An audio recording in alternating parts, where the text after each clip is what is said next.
L'argent achète le silence, mais il achète rarement l'intelligence. Adrian Kensington croyait que ses milliards le rendaient un dieu parmi les mortels, et sa maîtrise de l'arabe le rendait invisible au cœur de Manhattan. Il regarda la serveuse, une femme qu'il estimait valoir moins que la serviette sur ses genoux, et ricana une insulte brutale, humiliante dans une langue qu'il pensait qu'elle ne comprendrait jamais. Il rit, s'attendant à ce que ses invités au dîner se joignent à sa cruauté. Il ne savait pas que la femme versant son vin millésimé n'était pas juste une serveuse. Elle était une écouteuse.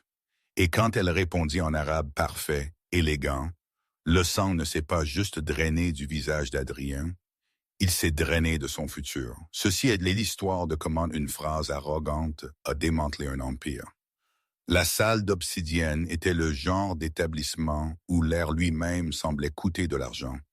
C'était un lieu de velours sombre, de tons feutrés, et du doux tintement de l'argent contre la porcelaine fine, situé profondément dans les côtes architecturales de la ville de New York. Pour Selena Bennett, c'était simplement un endroit où ses pieds faisaient mal. Selena ajusta le col de sa chemise blanche rigide, vérifiant son reflet dans le laiton poli du poste de serveuse. Ses yeux, habituellement d'un vert vibrant, semblaient ternes et fatigués. Les doubles équipes devenaient une nécessité, pas un choix. Les factures médicales de sa mère étaient une marée montante, qui menaçait de les noyer toutes les deux, et la salle d'Obsidienne, avec ses prix de menus exorbitants et sa clientèle riche, était le seul canot de sauvetage qu'elle avait. La table 4 est à vous, Bennett. Le gérant de salle, Robert, siffla en passant rapidement. Robert était un homme qui transpirait l'anxiété. VIP, très VIP. Ne gâchez pas ça, c'est Adrian Kensington. Selena sentit un nœud froid se serrer dans son estomac. Adrian Kensington.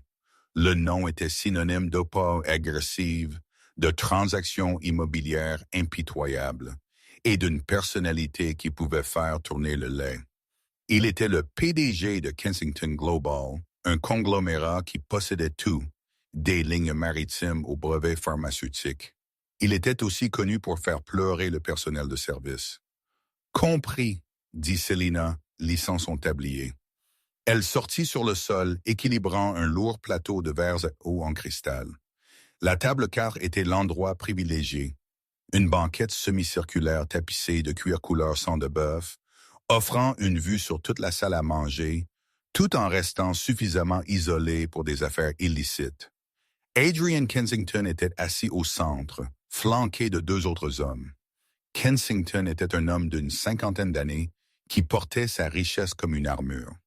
Il avait les cheveux argentés plaqués en arrière, un costume qui coûtait plus que le loyer annuel de Selena et des yeux qui balayaient la pièce avec un ennui prédateur.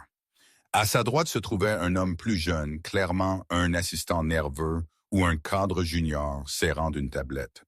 À sa gauche était assis un homme que Selena ne reconnaissait pas, très sombre, impeccablement vêtu avec un air de danger tranquille autour de lui. Selena s'approcha de la table, posant les verres d'eau avec un silence pratiqué. « Bonsoir, monsieur, dit-elle, sa voix stable. Mon nom est Selena et je m'occuperai de vous ce soir. Puis-je vous commencer avec… » Kensington ne leva pas les yeux. Il agita une main de manière dismissive, la coupant.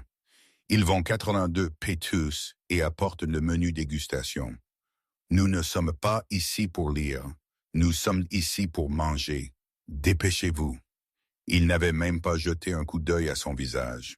Pour lui, elle était une machine distributrice. Bien sûr, monsieur. Le thé 82 Petros. J'apporterai le sommelier immédiatement, je n'ai pas besoin d'un sommelier pour me dire ce que je bois. Kensington claqua, levant enfin les yeux. Ses yeux atterrirent sur elle, froid raclement de gorge et évaluateur. Il la regarda non pas comme une personne, mais comme un défaut dans le décor. Apportez juste la bouteille, ouvrez-la ici, et essayez de ne pas casser le bouchon avec ses mains. Il fit un geste vague vers ses mains, qui étaient rouges et légèrement gercées par les désinfectants industriels utilisés dans la cuisine. Selena ravala le nœud de colère qui montait dans sa gorge. Tout de suite, monsieur. Elle se retira à la cave à vin, son cœur battant. Ça allait être une longue nuit.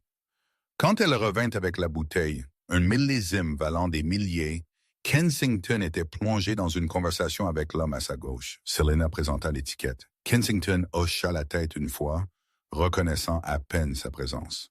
Alors qu'elle commençait le processus délicat de débouchage du vin, la conversation à table changea. L'anglais cessa et Kensington commença à parler en arabe rapide et courant. C'était un coup de pouvoir. Selena l'avait vu avant. Les hommes d'affaires changeaient souvent de langue pour discuter de chiffres sensibles ou pour exclure le personnel. Kensington se tourna vers l'homme à sa gauche qu'il appela Omar. « La fusion est une blague, Omar, » dit Kensington en arabe. Son accent lourd mais compréhensible. « Ces régulateurs sont édentés.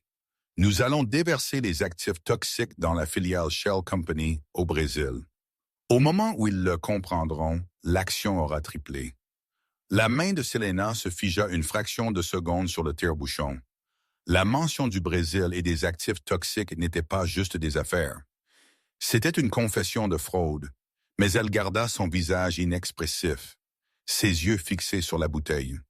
Elle avait appris il y a longtemps que l'invisibilité était la meilleure défense d'un serviteur. Omar ricana, répondant dans un arabe plus profond, plus résonnant. « Tu joues un jeu dangereux, Adrien. Si les Américains découvrent, les Américains sont idiots, Kensington ricana, toujours en arabe.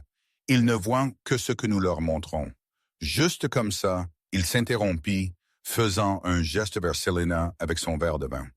Selena sentit le poids de son regard. Elle versa une petite quantité dans son verre pour qu'il goûte. Kensington fit tourner le vin, fixant Selena. Il sourit d'un air suffisant, se tournant vers Omar. « Regardez cette créature, » dit Kensington en arabe, sa voix dégoulinant d'amusement. Elle se tient là comme une statue, pensant probablement à comment dépenser le pourboire de 10 $ que je ne lui donnerai pas. Omar ne rit pas. Il avait l'air mal à l'aise, Adrien. Mais Kensington était lancé. Il savourait la cruauté performative, la sécurité de la barrière linguistique. Regardez ses mains. Sales. Elle récure probablement les sols avant de venir ici. Je parie qu'elle sent la graisse rince et le désespoir. C'est tragique, vraiment. Élevage pour les classes inférieures. Selena finit de verser le vin pour les autres invités. Son visage resta un masque d'indifférence professionnelle, mais à l'intérieur un feu s'allumait. Ce n'était pas juste l'insulte à sa pauvreté. C'était la déshumanisation, raclement de gorge, l'hypothèse qu'elle était sourde, muette et aveugle à son monde. Kensington prit une gorgée de vin. « C'est adéquat, » dit-il en anglais à la table, puis revint à l'arabe pour le coup final. « Assurez-vous qu'elle ne touche plus le bord de mon verre. Je ne veux pas attraper quelle que soit la maladie de la pauvreté qu'elle porte. » La table devint silencieuse. Le cadre junior regarda ses chaussures. Omar regarda son vin. Kensington regarda Selena. Un sourire suffisant plaqué sur son visage, n'attendant rien d'autre qu'un hochement de tête servile. Selena posa la bouteille sur le dessous de verre. Elle prit une inspiration. L'air dans le restaurant sembla s'arrêter de bouger. Elle regarda Adrian Kensington directement dans les yeux. « Je vous assure, Monsieur Kensington, » dit Selena, sa voix claire, mélodieuse, et parlant dans un arabe parfait de haut registre. « Mes mains sont parfaitement désinfectées. Cependant, je ne peux pas dire la même chose pour vos manières ou vos pratiques commerciales au Brésil. Pendant 3 secondes, le seul son dans la salle d'obsidienne était le bourdonnement lointain du système de ventilation. Adrian Kensington ne cligna pas. Il ne respira pas. Son visage, précédemment rougi par l'arrogance du vin et de la richesse, devint d'une nuance de gris pâle et maladive. Sa bouche s'ouvrit légèrement, mais aucun son n'en sortit. C'était comme si son cerveau avait subi une défaillance catastrophique, incapable de traiter l'entrée. La serveuse, la paysanne, non seulement l'avait compris, mais avait répondu dans le dialecte de l'élite éduquée. Omar, l'homme à sa gauche, laissa tomber sa fourchette. Elle claqua bruyamment contre la porcelaine, brisant le silence. « Vous ?» Kensington s'étrangla enfin, revenant à l'anglais. « Vous parlez arabe !» Selena termina pour lui et alla en gardant toujours son regard. Elle ne recula pas. L'adrénaline la parcourait, faisant picoter ses doigts. « Oui, je parle aussi français et mandarin, si vous préférez m'insulter dans ces langues à la place, bien que je trouve que l'arabe a une qualité poétique qui se prête bien à l'ironie. » Le choc de Kensington se transforma rapidement en rage. Ce n'était pas comme ça que le script allait. Le décor n'était pas censé répondre. Il claqua sa main sur la table, faisant sauter les verres de vin. « Comment osez-vous » hurla-t-il, sa voix attirant l'attention de chaque convive dans un rayon de 30 pieds. « Vous espionniez des conversations privées. Ceci est une violation de la vie privée. Où est le gérant? Apportez-moi le gérant maintenant. » Selena tint bon, bien que ses genoux tremblaient sous son tablier. « Je n'écoutais pas aux portes, monsieur. Vous parliez fort directement devant moi. Vous avez supposé que j'étais trop peu éduqué pour comprendre. C'était votre erreur, pas la mienne. »« Gérant !» Kensington cria, son visage devenant violet. Robert, le gérant de salle, se matérialisa de nulle part. Il avait l'air de témoigner d'un meurtre. Il se précipita à la table, se tordant les mains. « Monsieur Kensington, monsieur, quel est le problème? Tout va bien. » Robert balbutia, regardant entre le milliardaire furieux et la serveuse stoïque. « C'est cette fille. » Kensington pointa un doigt tremblant vers Selena. « Elle est insolente. Elle m'a harcelé, moi et mes invités. Elle nous espionnait. Je veux qu'elle soit virée immédiatement. Enlevez-la de ma vue avant que j'achète ce bâtiment et vous expulse tous. » Robert se tourna vers Selena, ses yeux écarquillés de panique. « Bennett, qu'avez-vous fait? »« Je t'ai dit que j'ai fait mon travail, Robert, » dit Selena calmement, bien que sa voix soit tendue. Monsieur Kensington était malheureux que j'aie compris ses commentaires sur mon hygiène et mon statut social. Il préfère abuser le personnel dans des langues qu'ils pensent qu'ils ne connaissent même pas. « Vous mentez !» Kensington cria. « Elle est une menteuse. Elle essaie de m'extorquer. » Omar, l'associé, prit enfin la parole. Il leva une main, son expression illisible. « Adrien, asseyez-vous. Vous faites une scène. Je fais une scène. » Kensington se tourna vers Omar. « Elle m'a insulté. Elle s'est défendue, » dit Omar doucement. Il regarda Selena avec une étrange intensité. « Et son arabe est meilleur que le tien, Adrien. » Kensington eut l'air d'avoir été giflé. Il se tourna vers Robert. « Si elle n'est pas hors de ce bâtiment en 2 minutes, je m'assurerai que la salle d'obsidienne perde son étoile Michelin. Vous me comprenez? J'enterrerai cet endroit. » Robert, terrifié et sans colonne vertébrale, fit le calcul instantanément. Un milliardaire habitué contre une serveuse jetable. Il n'y avait pas de contestation. « Selena, » dit Robert, sa voix tombant dans un murmure dur. « Allez à l'arrière, pointez, donnez-moi votre tablier, c'est fini pour vous. » « Robert, vous ne pouvez pas être sérieux, » dit Selena, l'injustice lui piquant les yeux. « C'était lui qui maintenant, » Robert siffla. « Avant qu'il nous poursuive en justice, » Selena regarda Robert, puis Kensington. Kensington souriait de nouveau, un sourire cruel, triomphant. Il avait gagné. Il gagnait toujours. Il prit son verre de vin, celui qu'elle avait versé, et prit d'une gorgée, gardant son regard comme pour dire « Je peux te détruire quand je veux. » Selena détacha lentement son tablier. Elle le plia soigneusement et le plaça sur la chaise vide à côté de Kensington. « Tu as raison, Robert, » dit Selena, sa voix portant un étrange nouveau poids. « Je n'ai pas ma place ici. » Elle se tourna vers Kensington. « Profitez de votre dîner, Monsieur Kensington, et bonne chance avec la Shell Company au Brésil. J'entends que la Federal Trade Commission est très intéressée par les actifs toxiques ces jours-ci. » Kensington s'étouffa avec son vin.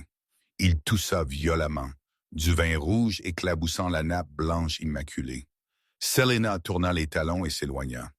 Elle passa devant les convives stupéfaits, devant les hôtesses terrifiées, et sortit par les lourdes portes en chaîne. Alors que l'air frais de la nuit new-yorkaise frappait son visage, Selena réalisa deux choses. Premièrement, elle venait de perdre sa seule source de revenus. Deuxièmement, elle venait de déclarer la guerre à l'un des hommes les plus puissants de la ville. Elle sortit son téléphone de sa poche. Ses mains tremblaient, mais plus de peur. Elle tremblait avec un but. Elle composa un numéro qu'elle n'avait pas appelé depuis 5 ans. Le téléphone sonna une fois, 2 fois, 3 fois. Une voix masculine répondit, rauque et gardée. « Ouais, bonjour David. » Selena dit, « C'est Selena. Selena Alfiad. » Il y a un long silence à l'autre bout. Le nom Bennett était un bouclier qu'elle avait porté pendant des années. Alfiad était la cible qu'elle avait essayé de retirer de son dos. « Selena !» La voix s'adoucit, remplie d'incrédulité. « Mon Dieu, nous pensions que tu étais parti. Où es-tu? » « Je suis à New York, dit-elle, regardant les lumières de la ville s'estomper à travers ses larmes. Et j'ai une histoire pour toi. C'est à propos d'Adrienne Kensington. Je suis prête à parler. » De retour à l'intérieur du restaurant, l'atmosphère à la table 4 avait tourné.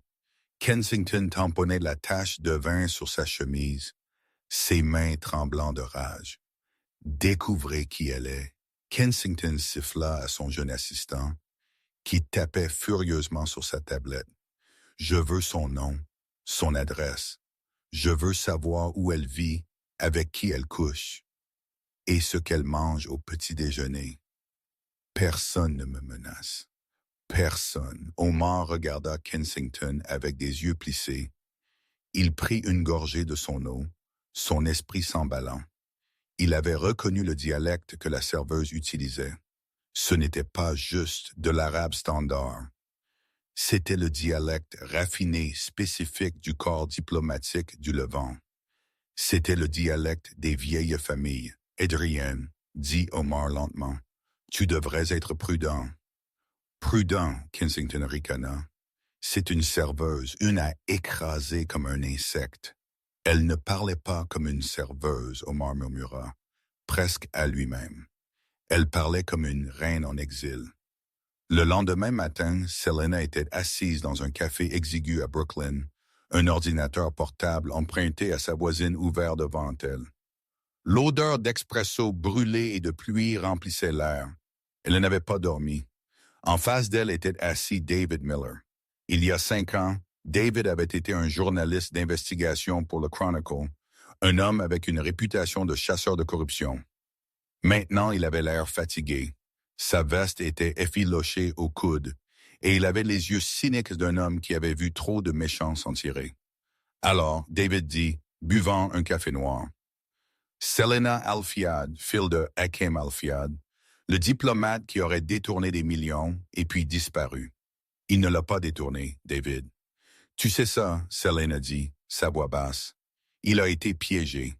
Il était sur le point d'exposer un réseau de blanchiment impliquant des entrepreneurs occidentaux et des fonds de développement du Moyen-Orient, et puis ses freins de voiture ont lâché. David tressaillit. Je sais. J'ai couvert l'accident ou l'incident. Il la regarda attentivement. Nous pensions tous que tu étais morte dans l'accident, aussi. Le rapport disait qu'il y avait 2 corps, mon père et son chauffeur, dit Selena, regardant ses mains, les mains que Kensington avait appelées Sales. J'étais dans la 2e voiture. Ma mère et moi, nous avons couru. Nous avons changé nos noms. Nous sommes devenus les Bennett. Nous voulions juste survivre. Et maintenant, tu sers à table, David dit, secouant la tête. Et tu as servi Adrienne Kensington? J'ai servi l'homme qui a tué mon père, Selena dit. David se figea. Oh là, doucement. C'est une accusation massive, Selena. Kensington est un requin. Bien sûr, mais un meurtrier. As-tu des preuves? Pas encore, Selena admit. Mais la nuit dernière, il parlait à Omar Rabbani. Tu le connais? David hocha la tête. Rabbani, argent d'investissement saoudien. Très discret, très puissant. Kensington se vantait de déverser des actifs toxiques dans une société écran brésilienne pour gonfler les prix des actions avant une fusion. Il pense qu'il est intouchable, mais la façon dont il a parlé, l'arrogance, ça m'a rappelé les hommes dont mon père m'avait averti. Les chacals, il les appelait. David se pencha. Brésil? Si c'est vrai, c'est de la fraude boursière à une échelle massive. C'est du temps de prison. Mais ce n'est que du oui-dire. La parole d'une serveuse contre un milliardaire. C'est pourquoi j'ai besoin de toi, dit Selena. Je me souviens du nom de la compagnie. Il a mentionné Verenova. Il l'a murmuré à son assistant avant que le gérant n'arrive. J'ai une mémoire photographique, David. C'est comme ça que j'ai appris les langues si vite. David tapa le nom sur son ordinateur portable. Verdonova. Shell Company enregistré à Sao Paulo, hors société mère, une holding au Caïman. C'est une impasse. Creuse plus profond, Selena insista. Cherche le lien avec la filiale de Kensington Global, KTTM. Les doigts de David volèrent sur le clavier. Les minutes s'écoulèrent. Selena regarda la pluie glisser sur la fenêtre. Elle était terrifiée. Si Kensington la trouvait vraiment, elle et sa mère seraient en danger. Mais ce cachet ne les avait rendus que pauvres et vulnérables. C'était l'heure de se battre. Sainte, David expira. Il tourna l'écran vers elle. Tu as raison. KM vient de décharger un portefeuille de passifs massifs à Verdonova il y a 2 jours. Ils l'ont catégorisé comme un désinvestissement stratégique. L'action a bondi de 4% ce matin. Et quand Verdonova fera faillite parce que ses actifs sont sans valeur, Selena demanda, Kensington s'en va avec le profit et les investisseurs de Verdonova, probablement des fonds de pension ou des partenaires insoupçonneux, prennent le coup. David la regarda avec un respect nouveau. Selena, c'est de la dynamite, mais nous avons besoin de plus que des registres publics. Nous avons besoin des communications internes. Nous avons besoin de la preuve irréfutable. J'ai peut-être un moyen, dit Selena, l'assistant de Kensington, le jeune. Il était terrifié de lui. Je l'ai vu laisser tomber sa tablette quand Kensington a crié. Il est faible et il loge à l'hôtel Pierre. Je l'ai entendu commander une voiture là-bas. Tu veux approcher l'assistant? David demanda, sceptique. C'est risqué. Je n'ai pas sur le choix, dit Selena. Kensington me chasse déjà. Je dois frapper en premier. Pendant ce temps, dans la suite penthouse du Four Seasons, Adrian Kensington faisait les 100 pas. La vue sur Central Park était magnifique, mais il n'était pas d'humeur pour le paysage. Bennett, il cracha dans son téléphone. Selena Bennett, 24 ans, vit dans le Queens. Mère est malade. Dette? Oui, monsieur Kensington. Une voix mécanique lisse répondit à l'autre bout. C'était monsieur Slade, le chef de la sécurité de Kensington, un euphémisme poli pour son homme à tout faire. Nous avons sa localisation.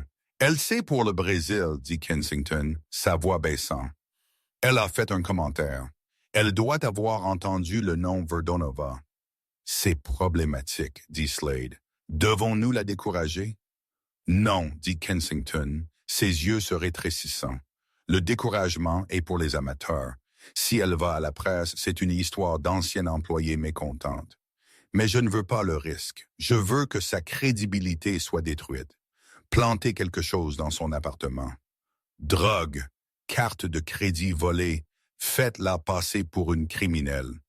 Alors quand elle essaiera de parler, personne n'écoutera. Considérez que c'est fait, dit Slade. Et Slade. Monsieur, découvrez où elle a appris l'arabe. Ce dialecte, il me hante. Il sonne comme un fantôme. Kensington raccrocha. Il marcha vers la fenêtre. Il avait détruit des entreprises rivales, écrasé des syndicats et acheté des gouvernements.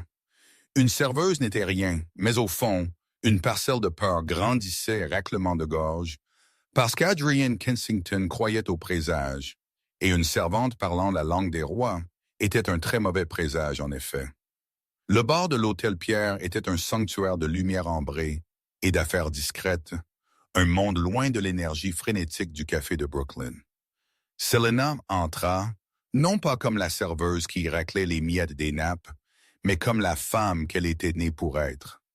Elle portait une robe noire, l'un des rares vestiges de son ancienne vie qu'elle avait refusé de vendre, et ses cheveux étaient tirés en arrière dans un chignon sévère, élégant et brillant. Elle n'avait pas l'air de servir des boissons. Elle avait l'air d'être là pour acheter l'hôtel. Elle le repéra immédiatement. Timothy, l'assistant nerveux de Kensington, était assis seul à une table de coin, sirotant un whisky sour. Il ressemblait à un homme attendant le bourreau. Il vérifiait son téléphone toutes les 30 secondes, sa jambe sautillant nerveusement sous la table. Selena fit signe au barman pour une eau pétillante, puis navigua dans la pièce. Elle n'approcha pas Timothy agressivement. Elle dériva simplement vers la chaise vide près de sa table, feignant un moment de repos. « Journée difficile ?» demanda-t-elle, sa voix douce se débarrassant de l'accent new-yorkais dur qu'elle avait adopté pour sa protection. Timothy sursauta, manquant de renverser son verre. Il la regarda, la confusion luttant avec la reconnaissance. « Oui, je vous connais. »« Nous nous sommes rencontrés la nuit dernière, » dit Selena, se tournant pour lui faire face entièrement à la salle d'obsidienne. « Vous étiez celui qui tenait la tablette pendant que votre patron discutait de crimes fédéraux dans une langue qu'il pensait que je ne comprenais pas. » Le visage de Timothy se vida de couleur. Il regarda autour de lui frénétiquement pour la sécurité. « Vous êtes la serveuse. Vous êtes censé être viré. » Kensington a dit. « Monsieur Kensington dit beaucoup de connes, » Selena interrompit, glissant dans le siège en face de lui. « Il a dit que les régulateurs sont édentés. Il a dit que les actifs toxiques au Brésil disparaîtraient. Il a aussi dit tout spécifiquement que si quelque chose tournait mal, il aurait besoin d'un bouc émissaire. » Timothy se figea. « Quoi? Allons, Timothy, tu es assez intelligent pour faire les calculs. » Selena mentit. Elle ne savait pas s'il était intelligent, mais elle savait qu'il était vaniteux. Pourquoi son nom n'est-il nulle part sur les documents Verdonova? Pourquoi votre signature numérique est-elle sur les journaux de transfert? C'était un pari. Selena ne savait pas avec certitude que la signature de Timothy était là, mais c'était comme ça que des hommes comme Kensington opéraient. Ils portaient des gants. Les subalternes laissaient les empreintes digitales. La bouche de Timothy s'ouvrit et se referma. Le piège s'était refermé. J'ai juste fait ce qu'on m'a dit. Il a dit que c'était la procédure standard. C'est la procédure standard pour un bouc émissaire, dit Selena, se penchant. Ses yeux vers le transperçaient. Quand la SEC défoncera les portes, Adrian Kensington sera sur son yacht en Méditerranée. Vous serez dans une cellule de prison fédérale, expliquant pourquoi vous avez autorisé le transfert de mauvaises dettes. Vous risquez 15 ans, Timothy. Peut-être 20. Timothy mit sa tête dans ses mains. Il me tuera. Si je parle, il me ruinera. Il te ruine déjà. Selena siffla. Il te monte, mais tu peux te sauver.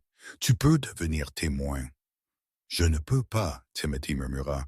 Je n'ai pas les fichiers. Ils sont sur le serveur sécurisé. J'ai seulement ma clé d'accès et ils surveillent tout. Tu as une sauvegarde, Selena déclara. Ce n'était pas une question. Un homme paranoïaque comme toi, tu as gardé une police d'assurance, un disque dur, un lien cloud, quelque chose. Timothy la regarda, les larmes montant à ses yeux. Il tendit la main dans la poche de sa veste et en sortit une simple clé USB argentée. Sa main trembla si violemment qu'elle cliqueta contre la table. « C'est la donnée brute », il murmura. « La vraie valorisation des actifs contre ce que nous avons rapporté aux actionnaires.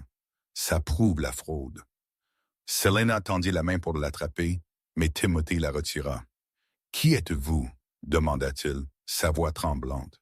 « Vous n'êtes pas juste une serveuse. Aucune serveuse ne parle arabe comme ça. Aucune serveuse ne sait comment fonctionnent les enquêtes de la SEC.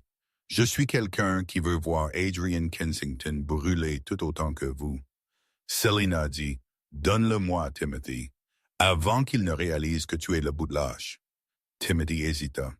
Puis, regardant la porte comme s'attendant à ce que Kensington éclate, il fit glisser la clé sur le bois poli. Selena referma sa main sur le métal froid. Allez au FBI ce soir. N'attendez pas le matin. Dites-leur que vous avez été contraint. C'est votre seule chance. Elle se leva, son cœur martelant contre ses côtes. Elle l'avait, la preuve irréfutable. Mais alors qu'elle sortait de l'hôtel, son téléphone vibra. C'était Madame Higgins, sa voisine dans le Queens, qui gardait sa mère pendant que Selena travaillait. « Selena! » Madame Higgins cria dans le téléphone. « Selena, tu dois rentrer à la maison. La police. Ils sont en train de déchirer l'endroit. » Selena s'arrêta net sur le trottoir, le bruit de la ville s'estompant en un rugissement sourd. Quoi? Pourquoi? Ils ont dit qu'ils avaient trouvé de la cocaïne. Madame Higgins sanglotait. Ils ont dit que c'était dans ta chambre. Et des cartes de crédit volées. Ils ont pris ta mère, Selena. Ils l'ont emmenée au commissariat. Ils ont dit qu'elle est une complice. Le monde bascula. Kensington. Ce n'était pas juste une menace. Il avait agi plus vite qu'elle ne l'avait anticipé. Il n'essayait pas juste de la discréditer. Il prenait en otage la seule chose à laquelle elle tenait. « Ne leur dis rien, Madame Higgins, » Selena dit, sa voix devenant glaciale. « J'arrive. » Elle raccrocha. Elle regarda la clé USB dans sa main. C'était la preuve qui pouvait détruire Kensington. Mais maintenant, c'était aussi la rançon pour la vie de sa mère. Selena n'alla pas au commissariat. Elle savait que cela l'amènerait directement dans une cellule. Kensington possédait le récit et probablement il possédait les officiers qui avaient perquisitionné son appartement. Si elle entrait là avec la clé USB, elle disparaîtrait dans un casier de preuves pour ne plus jamais être revue et elle serait accusée de possession avec intention de distribuer. Elle se tint dans une ruelle sombre à 3 blocs du poste de police, la pluie trempant sa robe coûteuse. Elle tremblait, non pas de froid, mais d'une rage si pure qu'elle sentait qu'elle lui brûlait la peau. Elle composa le numéro de David Miller. David, elle dit qu'il a planté des drogues. Ils ont ma maman. Je sais, David dit, sa voix urgente. C'est partout sur le scanner de la police. Grosse saisie de stupéfiants dans le Queens. Ils la tournent vite, Selena. Ils te décrivent comme une mule de drogue qui a utilisé le restaurant pour vendre à des clients haut de gamme. Cela explique pourquoi tu as été viré. Rétroactivement, bien sûr. J'ai la clé, Selena dit. J'ai la preuve de la fraude. Ne me l'apportez pas, David dit. Mon appartement est surveillé. J'ai vu une berline noire garée dehors il y a 1 heure. Kensington sait que nous parlons. Si tu viens ici, ils prendront la clé et nous tomberons tous les deux. Alors que dois-je faire? Selena cria, la frustration brisant sa voix. Je ne peux pas laisser ma mère dans une cellule. Elle est malade, David. Elle a besoin de ses médicaments. Selena, écoute-moi. Tu as besoin d'un levier. Un vrai levier. Pas juste une preuve légale. Tu as besoin de pouvoir. Avant qu'elle ne puisse répondre, une paire de phares balaya la ruelle. Un SUV blindé noir et élégant s'arrêta, bloquant la sortie. Selena laissa tomber le téléphone, reculant. Elle chercha dans son sac à main le spray au poivre qu'elle portait, mais elle savait qu'il était inutile contre l'équipe de sécurité de Kensington. La porte arrière s'ouvrit, mais ce n'était pas Slade, l'homme à tout faire. Ce n'était pas Kensington. Un homme sortit tenant un grand parapluie. Il était grand, vêtu d'un manteau de laine sombre, se déplaçant avec une grâce qui suggérait de l'argent ancien et des secrets plus anciens. C'était Omar Rabbani. Selena se figea, l'homme qui s'était assis à la main gauche de Kensington. « Le témoin, Mademoiselle Alfiad, » dit Omar. Sa voix était calme, coupant le son de la pluie. Il utilisa son vrai nom. « Éloignez-vous de moi, » Selena avertit, reculant jusqu'à ce qu'elle heurte le mur de briques. « Je vais crier. »« Vous pouvez crier, » dit Omar doucement, « mais la police au coin de la rue est sur la liste de paie de Kensington. Je suis le seul actuellement dans cette ville qui ne l'est pas. » Il s'arrêta à une distance respectable. « Je connaissais votre père Selena Hakem et moi. Nous jouions aux échecs à Beyrouth avant la guerre. C'était un homme bon, un homme têtu, mais bon. Le souffle de Selena se coupa dans sa gorge. Vous étiez à table. Vous avez ri quand Kensington m'a insulté. Je n'ai pas ri. Omar la corrigea. J'ai regardé et j'ai écouté. Et quand vous avez parlé, j'ai entendu la voix d'Hakim. Je vous cherche depuis l'accident. Selena, Kensington a dit au monde que vous étiez morte. C'était pratique pour lui.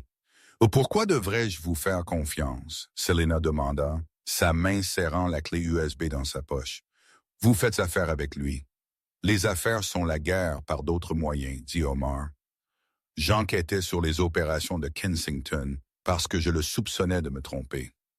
Ce soir, vous l'avez confirmé. Mais mon intérêt pour vous est personnel. Je dois une dette à votre père, une que je n'ai pas pu payer de son vivant. Il tendit une main. Montez dans la voiture, Selena. Je peux faire sortir votre mère.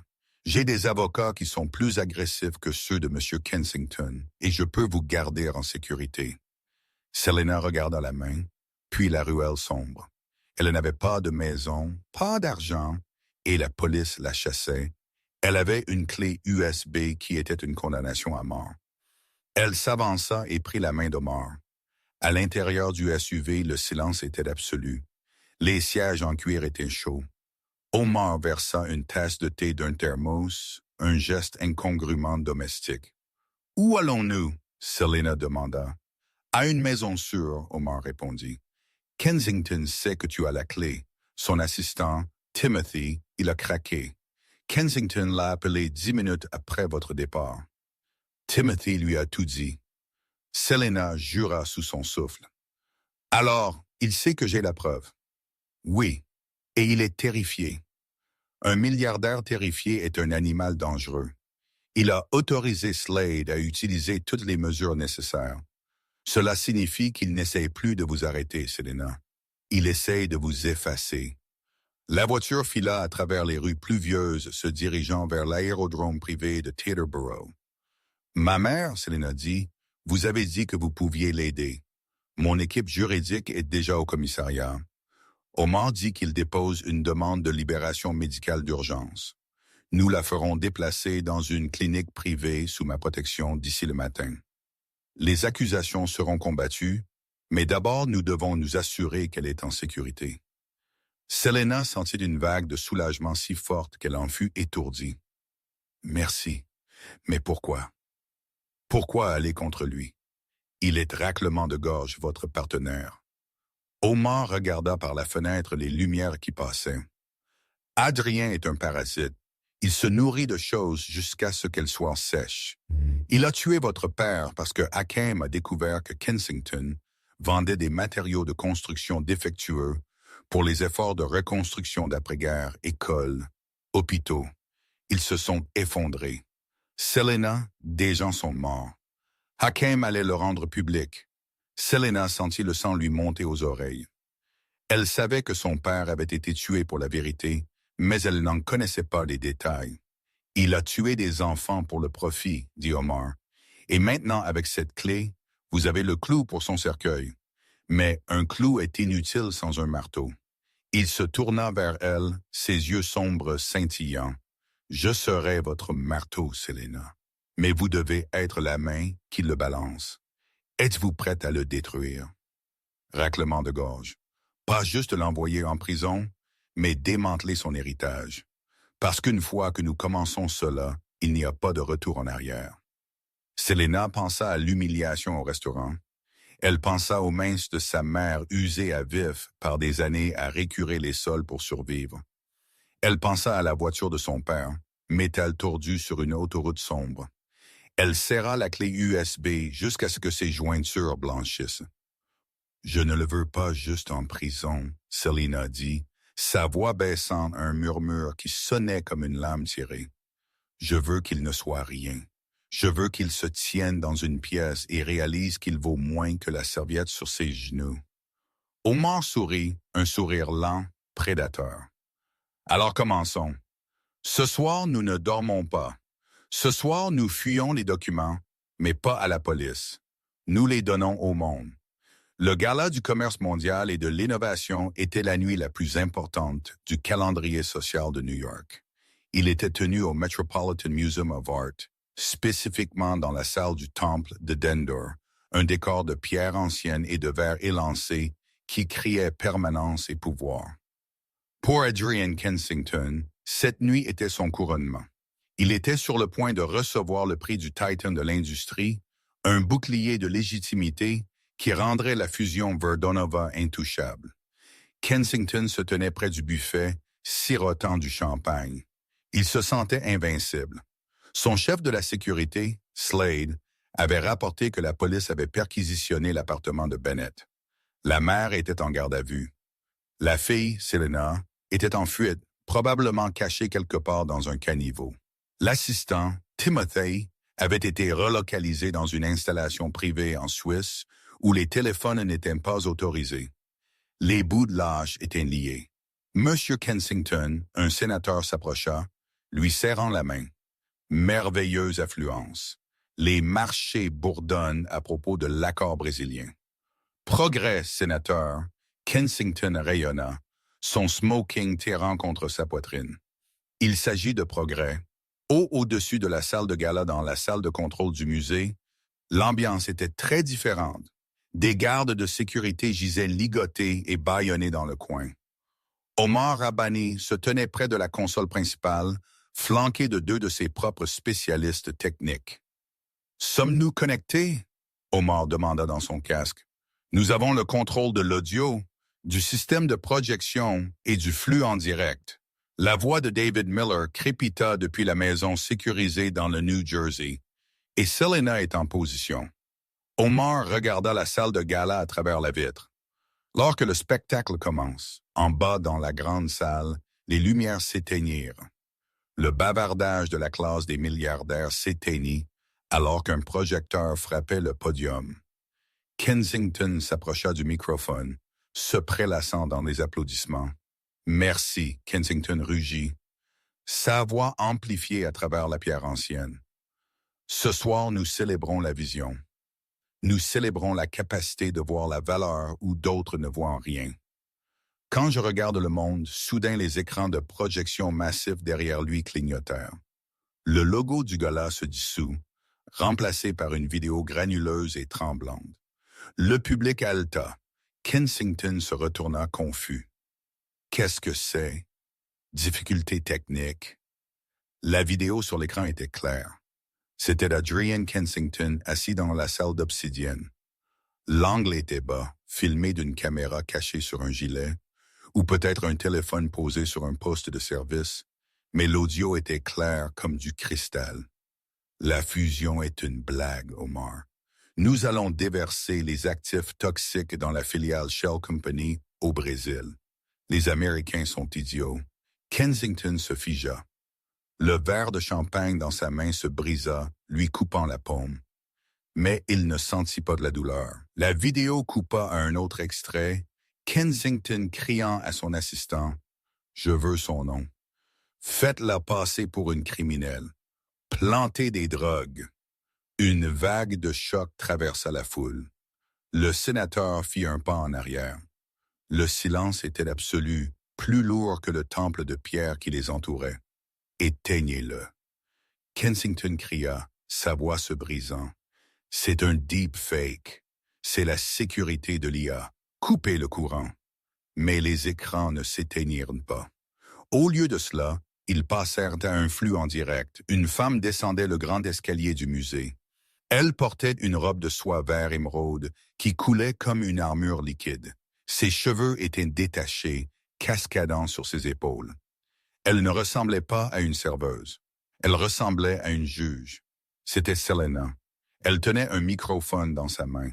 Le système de son, lui, était acheminé. « Ce n'est pas un faux, Adrien. » La voix de Selena résonna, faisant écho dans la salle. Elle parla en anglais, net et dévastateur. « Et ce n'est pas de l'IA. C'est simplement la vérité dont vous pensiez pouvoir vous acheter. » Kensington la fixa du regard, son visage se vidant de sang. Il ressemblait à un rat pris dans un projecteur. « Vous êtes censé être morte. » Selena termina, atteignant le bas de l'escalier. La foule s'écarta pour elle, sentant un changement de pouvoir plus primal que l'argent. Comme mon père, Hakim Al-Fiad, l'homme que vous avez tué pour cacher vos contrats de construction défectueux. Des murmures éclatèrent. Le nom Al-Fiad était connu de l'ancienne fortune dans la salle. Mensonge, Kensington hurla, pointant une main ensanglantée vers elle. Elle est une trafiquante de drogue. Ma sécurité a trouvé de la cocaïne dans son appartement. C'est une fugitive. Les drogues que votre homme Slade a plantées? Selena demanda calmement.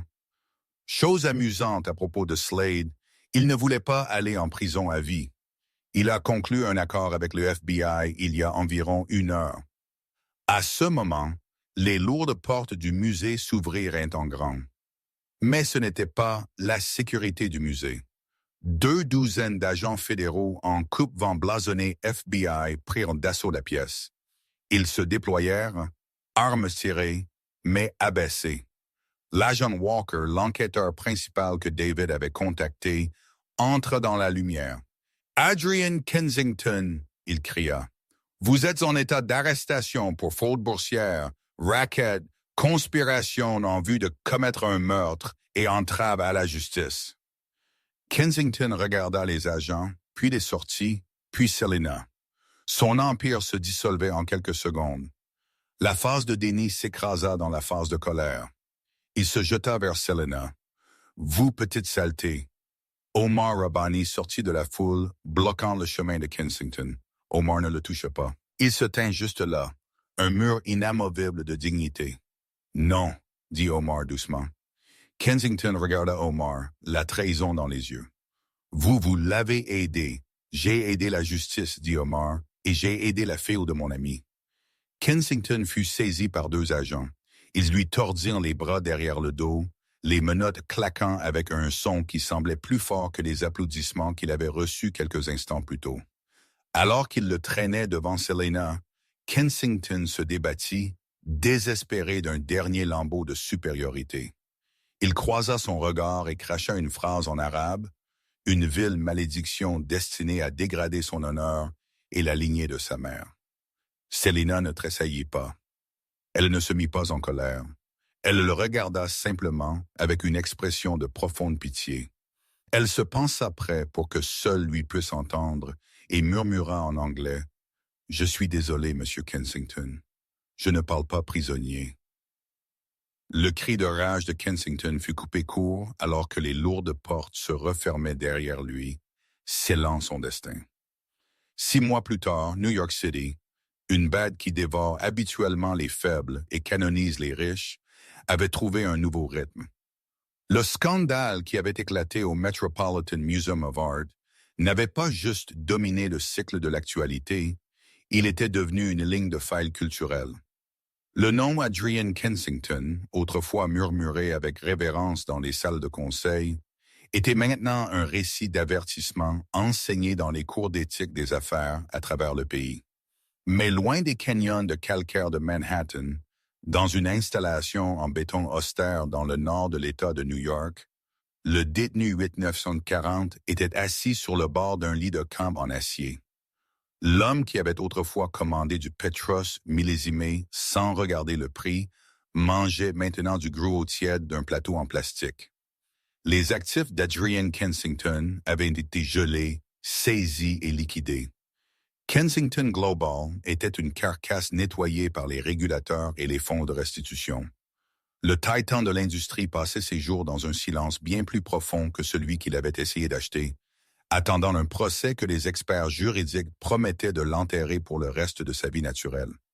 Mais à un coin animé de Manhattan, le silence avait été remplacé par une symphonie de vie. Selena se tenait sur le trottoir, levant les yeux vers le bâtiment qui avait autrefois été sa prison.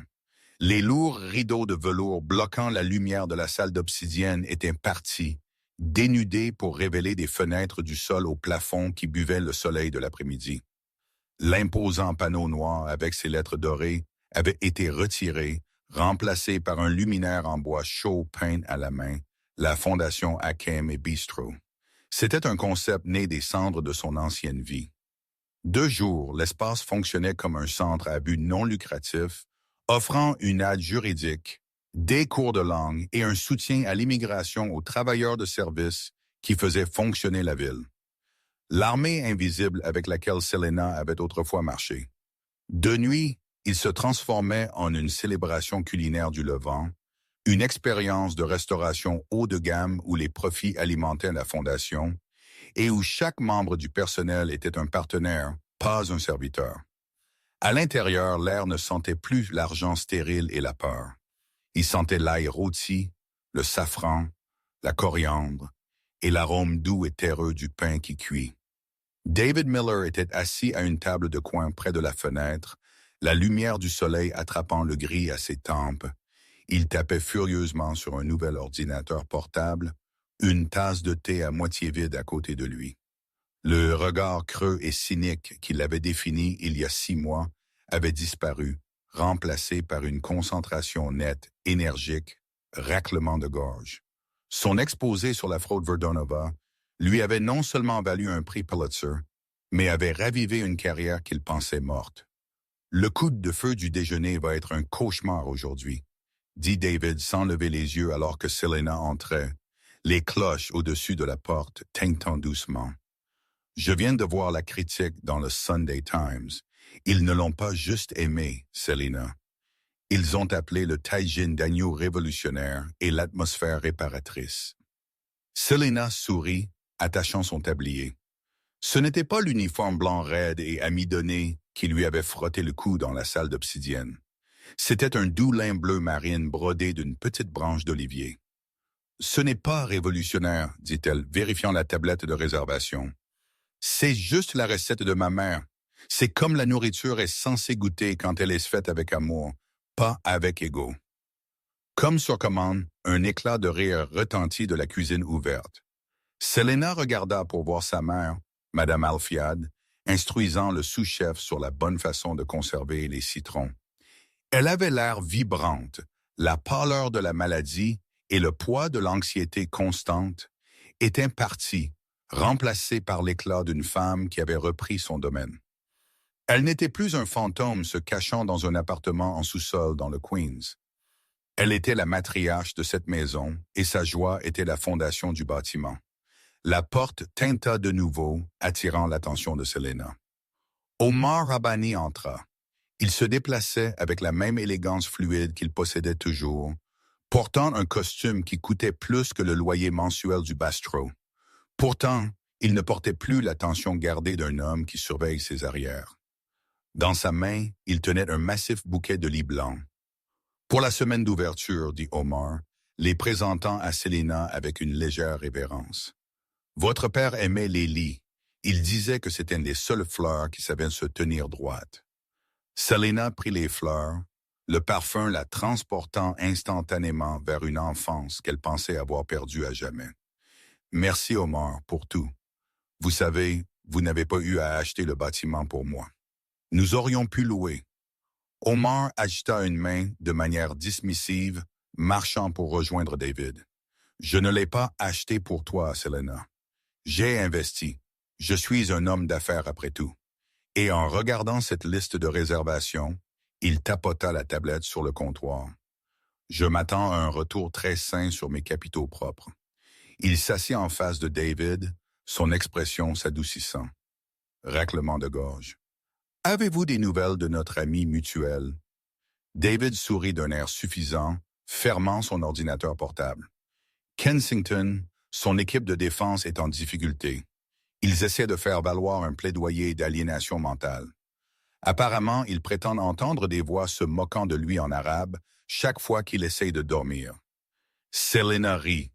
Un son authentique et sans fardeau qui semblait éclairer la pièce. « L'esprit a une façon de créer ses propres prisons, dit-elle. J'espère qu'il apprécie les siennes. » Elle se tourna pour arranger les lits dans un vase, ses mouvements pratiqués et calmes.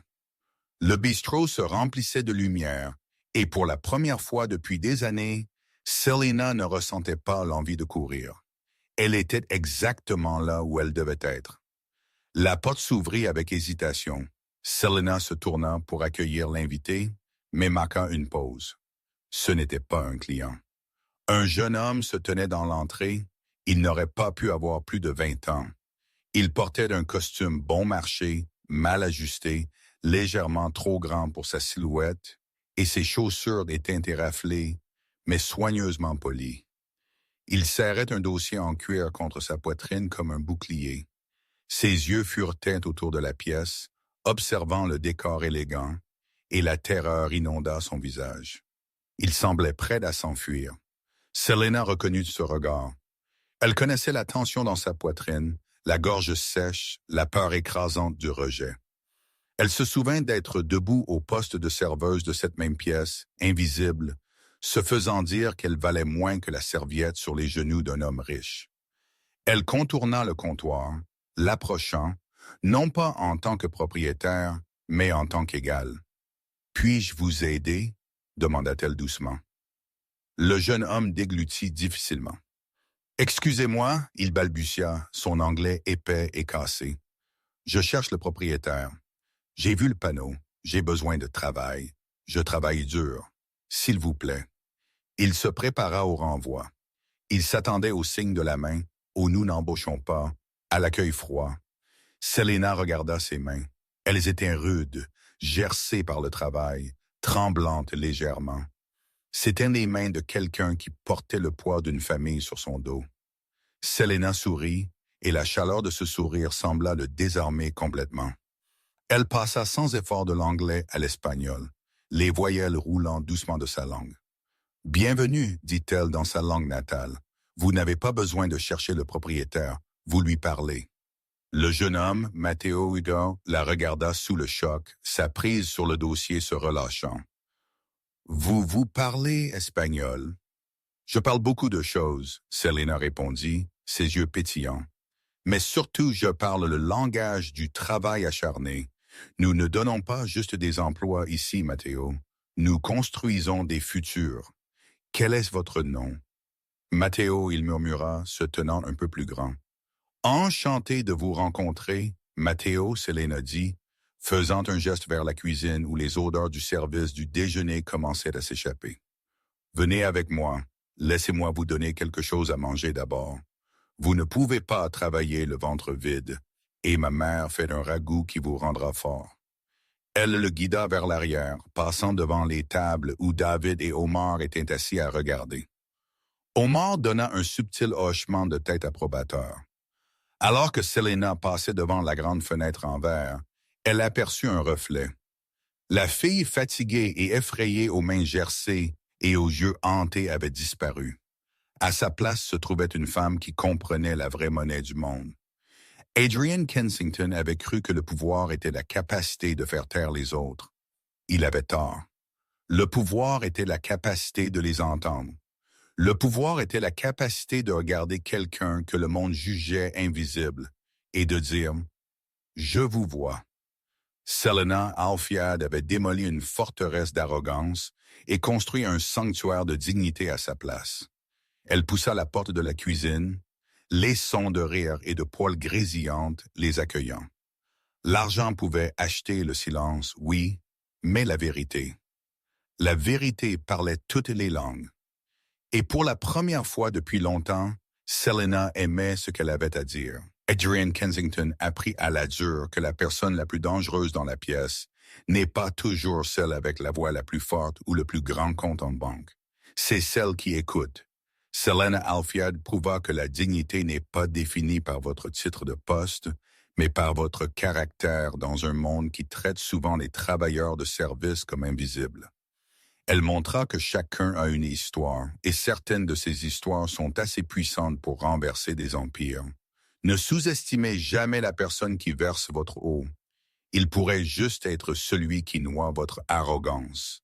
Si vous avez apprécié cette histoire de justice et de rédemption, veuillez appuyer sur ce bouton « J'aime ». Cela aide vraiment la chaîne à grandir. N'oubliez pas de vous abonner et de sonner la cloche pour ne jamais manquer une nouvelle histoire. Partagez cette vidéo avec quelqu'un qui a besoin d'un rappel que la vérité gagne toujours à la fin. Merci d'avoir regardé et à la prochaine.